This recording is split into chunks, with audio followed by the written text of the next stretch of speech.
Shin menene wannan? You bloody cheat! Sa, ka san waye fitar da sirrinka na kudade da kasa da kuma dalilin da yasa ka ji karba? Kana son na bayyana ma waye? To ba kowa bane. Sai munafikin ɗanka.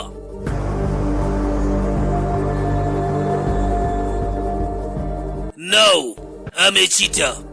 Na rantse sai na shege kanun gurin.